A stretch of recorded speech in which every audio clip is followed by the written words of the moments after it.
What did you think of Sam Darnold's performance? But I was actually impressed with Sam Darnold, man. To be honest, I really thought Sam Darnold played pretty good outside. So you take away the last play, which is the interception. That was kind of a desperation thing. That's like we got to make something happen.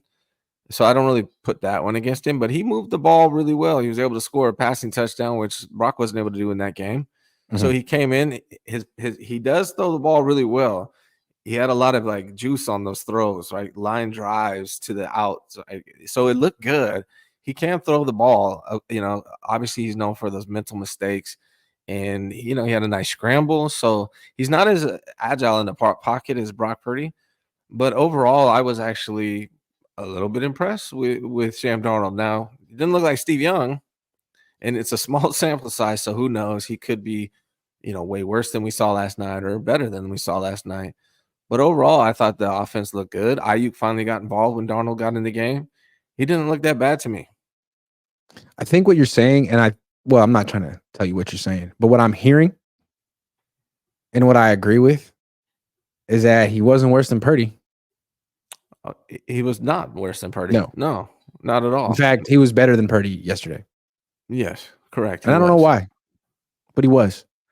Yeah, I don't know what happened with Purdy yesterday. It didn't look like himself. Those windows were. Here's the thing: those windows of those passing windows for Brock Purdy were a lot smaller yesterday. The coverage was great. Those guys were on those guys tough. Guys were not wide open. And I think when you can throw the ball hard and fast like Darnold can, that might help you in those situations with those smaller windows. Sometimes you got to squeeze them in tight windows, right? And Darnold was able to do that. Some of his throws were impressive yesterday. He's got a cannon. So Matt Maiocca may have been right. I don't know, but all I know is that Darnold looked good and he was able to make throws that Brock was not yesterday. Can I tell you? So after the game, I asked Kyle what he thought of Sam Darnold. No one asked. I wanted to know because Kyle will tell you. That's what I like about Kyle. And he said, I thought he came in and did a good job, real good job. Led us to a touchdown there. Wish we would have scored again there at the end. He was in a tough situation there with some of the 2-minute stuff, to your point, Ryan. Some of the guys who were just in and out with some of the receivers, the O-line, just some of the injuries and substitutions we had. But he had good command, and I didn't see what happened at the end. I was looking down the field. I don't know what happened on the sack, so I'll review that, but I was happy with Sam. Yeah, he should have threw the ball away on that sack. But like he says, I mean, that's the other thing. The offensive line, right? It was depleted. So that's why everyone said they pulled Brock out. Well, that's the line that Sam Darnold was working with, and he did a pretty good job overall. He was moving the offense. So it does make you wonder, like, what he would look like with more time. Not that we're going to get it. I'm not saying Brock Purdy's bench or that they're going to replace him with Sam Darnold because, but if Brock Purdy has another stinker, in the back of Kyle's mind, he liked what he saw from Darnold. He said he liked what he saw from Darnold. So if he starts seeing Purdy going down the tubes again, he could say, oh, your stinger's acting up. You're not benched. You're injured. They're going to play the Commanders next week. So they're going to score 75 points. They're going to ball out, and it's going to be 82-7. Yeah.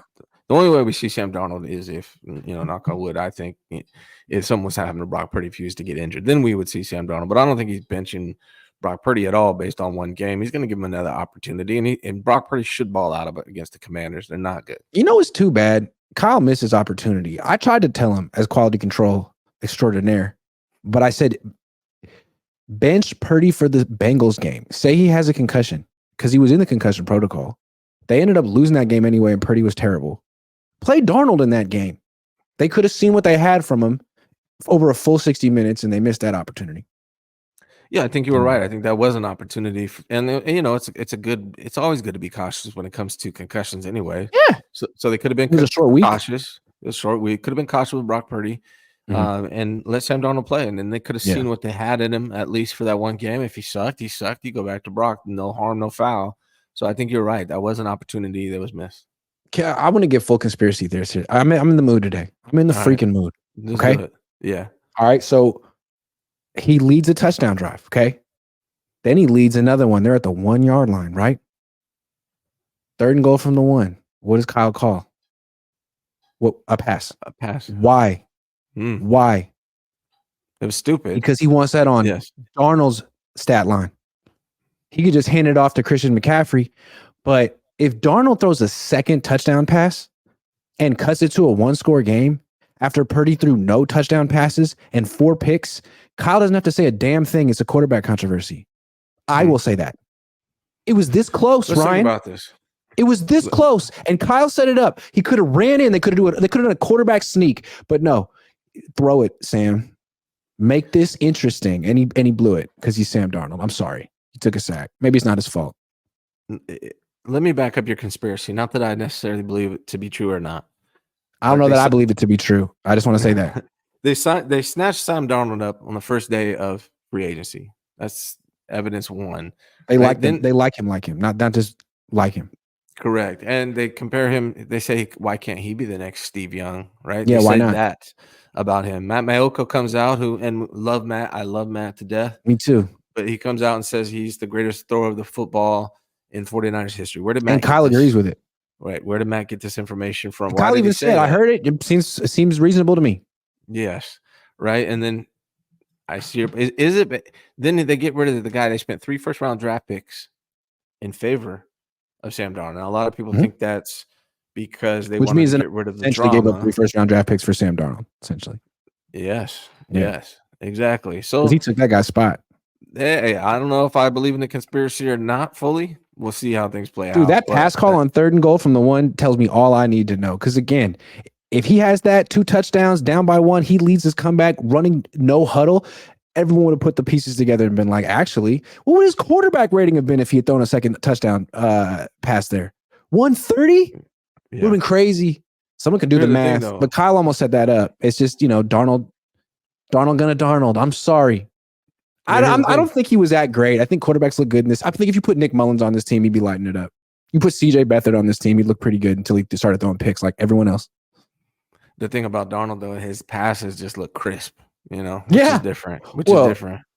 Anyone's passes are going to look crisp compared to. Sorry. I'm sorry. Yeah. And you don't have to throw super hard to be a good quarterback. Like Mahomes, a lot of time is throwing pillows out there, although he can throw with the the difference is the difference is can you if you need to. Yeah. And Brock can do it in short areas. He can't do it really long distances, but he it hasn't hindered him up until this point so far. So maybe it's a non-issue, but I feel like every coach would want that if it was an option, right? I don't think. Yeah. If you ask Kyle Brock, Shanahan, it's like, look, you don't have the ideal size that a coach would want. You don't have the ideal arm strength that a coach would want. That's why you didn't go anywhere better than Iowa State. But you're on a heater. You're the dude at the crap table who's throwing 7s all freaking day, and no one's gonna let take the dice out of your hand. But at a certain point, you're gonna crap out, and people are gonna be like, "All right, his run of luck is over," and they might pull the plug on you a little too soon or whatever. And I think Kyle Shanahan's ready, man. It's like, okay, I don't really know why you keep winning, but eventually you're not, because you're not an MVP. So I got a backup plan just in case. And what did he say? That Brock would have to have a total meltdown to get benched? Mm-hmm. He has days where he has total meltdowns, like yesterday.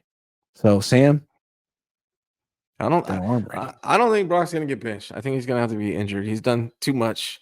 But he's lucky he's got Washington coming in. He doesn't have like an actual good team, good defense coming in.